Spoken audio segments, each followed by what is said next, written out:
sida abitaydeedu ay xirka u dulduulayso.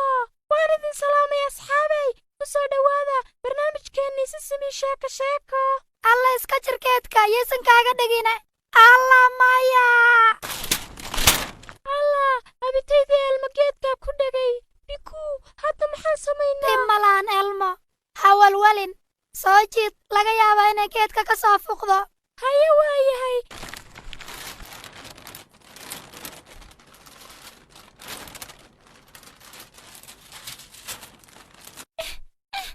waan soo jiiday laakiin geedku kama fuqayo. isku day xoog u soo dhufo anaa kula soo dhufanaye. haye soo dhifo haye.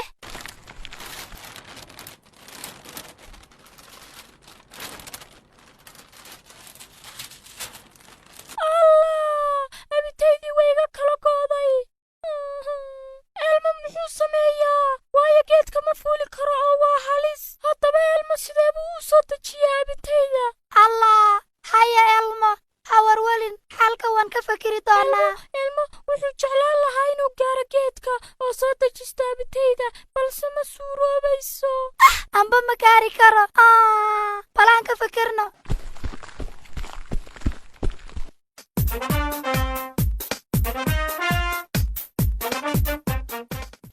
waxaan isku dayaa inaan ka fujisto. haddaan kari waayo qof weyn ayaan ugu yeedhaa si uu iga fuji.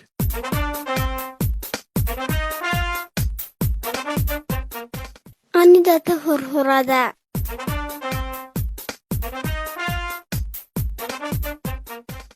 markuu geedku iga xirxidhmo waxaan isku dayayaa inaan geedka ka furfurto. haddaan kari waayona waalidkayban ugu yeedhin ama qof iga weyn.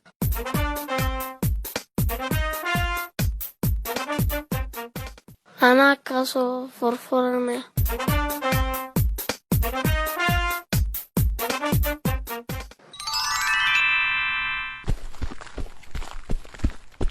haye elmo maxaad kugu dhacay? elmo wuxuu eegayaa abitaydiisa. abitaydaadii allah elmo aadayaanu jeclahay abitayda. waayo aadaya igu qurux badayn cirka. laakiin saawa abitaydii elmo anigu waxba ugama jeedo cirka. malaha way fogaatay aadayay u duushay. alla meeday tolow. erni ha eegin cirka ee dhulka eeg. geedka allah geedkaa ku dhegay. dhib male elmo hawalwalin anaa kuu soo dejinaya. fiiri geedow fadlan ma noo soo dayn kartaa abitayda elmo? yaa elmo aaway weliba soo daayey ma welibaa elmo? haddaba mararka qaar waa inaan si deganaanshala wax u sugnaa. bal mar labaadaan weydiina geedka. laga yaabay marka hore inuusanna maqlinba. fadlan geedow ma noo soo dayn kartaa abitayda elmo? allah elmo fiiri sidaan kugu soo dejinayo. waxaan u afuufayaa sidii dabayshii ilaa intay ka soo degayso. maxay u soo degi leedahay? ka waran haddaan geedka ruxo? aan idin salaami dhammaan. elmo maxay ernila rixrixayaa geedka? haye abi elmo abitaydiisiibaa waxaa ku dhegay geedka. allah miyuu idinkaga dhegay? anigaani caawinayaa. waa agtiin inaan duuli karo soo maaha. iska jir usha intaan qaatoon duula ayaan abitayda ku soo tuurayaa. haye waan soo tuurayaa qabo. haa elmo wuu qabtay. waad mahadsan tihiin abi iyo dhammaan asxaabtay caawisay. haa abi waad mahadsan tahay. erni adiguna isku daygaaga waad ku mahadsan tahay. adaa mudan abi. waa su'aalaad wanaagsan runtii. haddaba waa inaan raadiyaa jawaabta. waxaan filayaa waxaa jira fikrad aad u wanaagsan oo inaga caawin karaa saaxiibadaya haddii ay jiraan mar kale dhib. waa idin salaamay saaxiibayaal. waxaan rabaa inaan weydiiyo su'aal wiilashaan iyo gabdhahan ku wada ciyaaraya beerta. waa idin salaamay. waxaan ahay erni oo ka socda Sisimi Sheeko Sheeko. waan ku salaamay anas. magacaygu waa fahiima.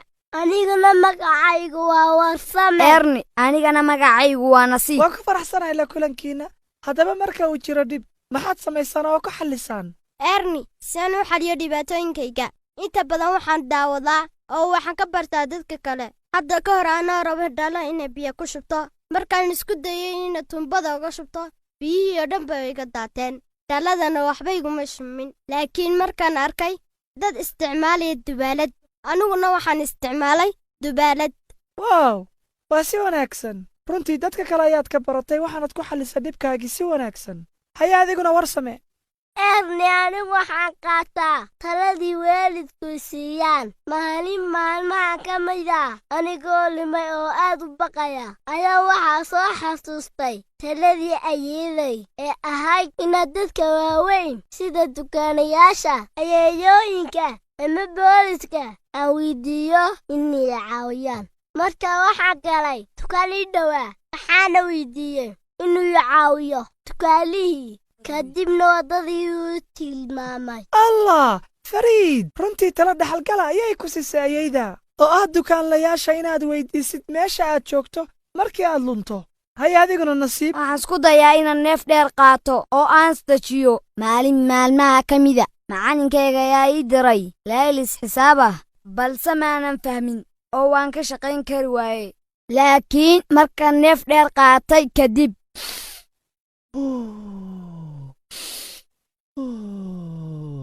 waxaan dareemay degganaasho waxaan xasuustay inay walaashay ku fiican tahay xisaabta kadib waxaan weydiiyey inay caawiso labadayadaanan ka wada shaqaynay layliskii waa si wanaagsan runtii aad ayaan uga helay fikradda ah inaad neef qaadato si aad isu dejisid oo aad raadisid waxa uu yahay xalku haddaba aan kulligeen wada samayno neef qaadasho iyo neef sii dayn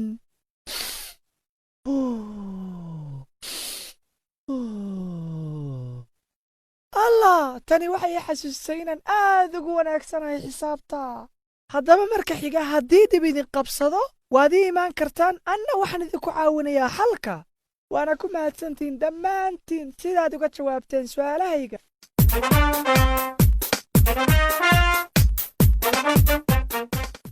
idin salaamay asxaabay waa mar kale iyo saaxiibtii nabi ka soo dhowaada barnaamijkii xarafka maanta ee sisinta sheeka haddaba xarafkeenna maanta waa ga haye ila dhaha ga gabar ga guri ga gaari waa hagaag asxaabay kaasi wuxuu ahaa xarafkeennii maanta xam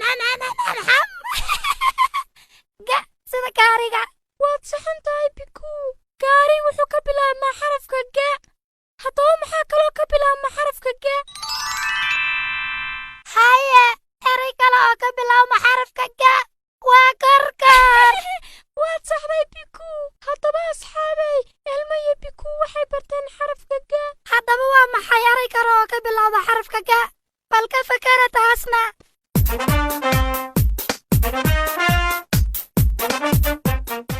waan idin salaamay waxaan ahay ilmo hooyadiis maanta waxaan idinku luuqayn doonaa hees aad u macaan waana mid ka mid a heesaha uu elmo aadka u xiiseeyo waxaana rajaynayaa inaad ka wada heli doontaan heestanina waxay ka hadlaysaa sida loo xalliyo dhibaatooyinka haddii aynu aragno qof dhibaataysan oo aan xallin karin oo ay ku adkaatay waa inaynu weydiinno waxaannu qaban karno haddii ay caawimo rabaan waynu caawinaynaa af iyo adinba waynu ku caawinaynaa wax walbaynu karayno waynu ku caawinaynaa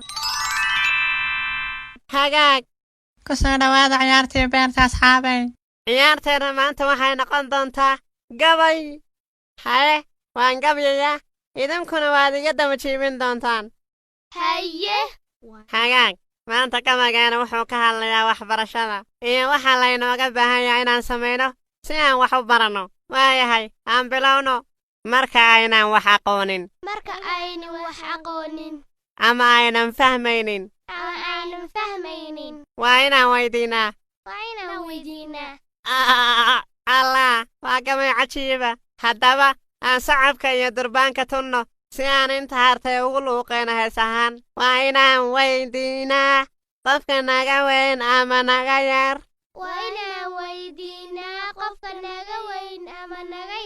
markaynan aqoonin ama aanan wax fahmaynin ama aanan fahmaynin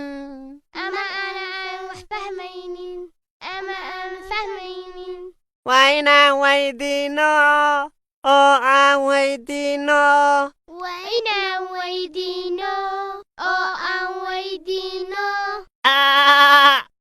ahayd mid mahad badan.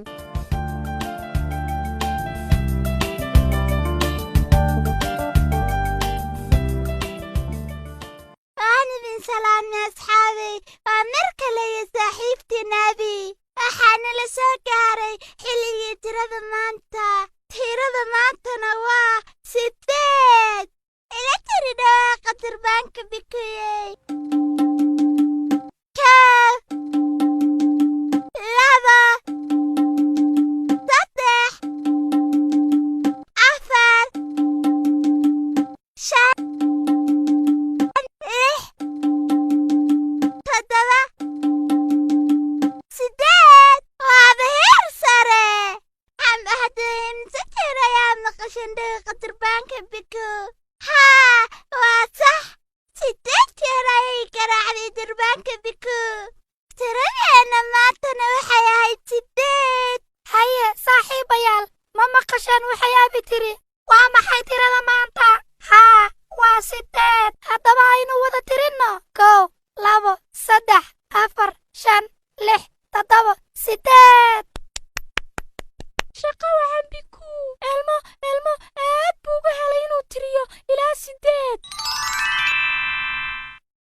هيا إلمو محاد لمروقي سنتهي aabe ilmo dhib baa haysta buuggiisa wasaqda kama ilaalin karo mar walbana wuu ka googo'aa bal fiiri ilmo buuggii uu buwaagtiisa ugu jeclaa haye runtii waa dhibaato aad u weyn balse xal weyn u heli doonnaa maxaan sameeyaa ilmo wuu gartay ilmo ma furayo mar dambe buugga mana rogrogayo baalashiisa hagaag laga yaaba inay kuu shaqaysaa ilmo balse haddii aadan rogrogin buugagga buuggaaga sidee ayaad u akhrin doontaa maxaad u eegi weyday habka ay saaxiibtaa biku u ilaashato buwaagteeda laga yaaba inaad ka soo faa'iidid waxa ay kaaga fiican tahay oo aad adiguna ku dhaqan aabe ilmo wuxuu u malaynayaa inay taasi tahay fikrad aad u wanaagsan fariid hagaag elmo markaaad soo laabato ii kaalay oo ila socodsii waxa aad soo ogaatay allahaa waa fikrad fiican haye elmo ii warran wax fikrada ma ka soo heshay biku si aad buugtaada u ilaashato oo aysan kaaga duugoobin aabe ilmo wuxuu soo arkay inay biku buwaagteeda dhigto meel khaasa haa elmo ma waxaad ka waddaa marfashka buwaagta la saaro marfashka buugaagtu waxa uu kaa caawinayaa in aadan dhulka dhigin ama meel ay kaaga duugoobayaan haa ilmo waxaa kaloo uu soo ogaaday waxa aysan biku buwaagteedu u wasaqoobin haye oo waa maxay waxaasina elmo waxay haysataa boorso ay ku qaadato buwaagteeda fariid elmow wax wanaagsan ayaad samaysay waxaad baratay habab kala duwan oo aad ku ilaashan karto buwaagtaada haddaba ii keen buugaagtaada aynu ku gurnee boorso aad ku qaadatid waxaad kaloo adeegsan kartaa marfashka buugaagtayda ilmo aad buu ugu farxi lahaa inuu helo boorso iyo weliba marfash uu buugaagta saarto waad mahadsan tahay aabe haddaan aragno qof dhibaataysan oo xallin karin oo ku adkaatay hadday caawimo rabaan waan caawinaynaa afiya aadinba waan ku caawinaynaa wax walboo aan awoodno waan ku caawinaynaa waan idin salaamay asxaabay ilmo maanta aad ayuu faraxsan yahay waayo saaxiibadiisa ayaa abitaydii geedka uga soo dejiyey waad mahadsantihiin saaxiibayaal ma xasuusataan xarafka maanta haa xarafka maanta waa ga sida gabar gaari ama gorgor haddaba waad ku mahadsantihiin sida aad noogala qayb qaadateen barnaamijka sisimi sheeko nabadgelyo kulanti dambe oo xiise leh naseexada maanta waalidiinta qaaliga ah xalinta dhibaatadu waa furaha guusha nolosha ilmahaaga bar sida looga gudbo dhibaatada isaga oo isku dayaya xalal kala duwan oo suuragal ah caawimaad weydiista carruurta una fiirsada waxa kuwa kale ay sameeyaan si cunugaaga dhibaato fudud oo uu ku xalliyo si uu ugu celiyo una kasbado xirfadaha xalinta dhibaatada. tusaale ahaan, si cunugaaga alaabtaada halaabsan siduu u xalliyo, ama weydii in uu keligiis xidhto xadhigyada kabaha ama taxa. waxaad sidoo kale cunugaaga la wadaagi kartaa sheeko ku saabsan dhibaato sahlan oo aad soo martay wakhti hore iyo sidaad u xallisay. weydii sida ilmahaagu uu u xallin lahaa dhibaatadaas haddii ay isaga ku dhacdo. carruurta qaaliga ah, sidaad u xallisaan dhibaatooyinkiinna, naga soo waca nambarka whatsappka, noogana soo jawaaba su'aashan. waxaad noogu soo gudbin kartaan nambarkaas afkaartiinna iyo soo jeedintiinna. waxaanad ka dhagaysan kartaan barnaamijka Sesame sheeko sheeko, Ethiopia Radio Fana, Soomaaliya Star FM, Kenya Star FM.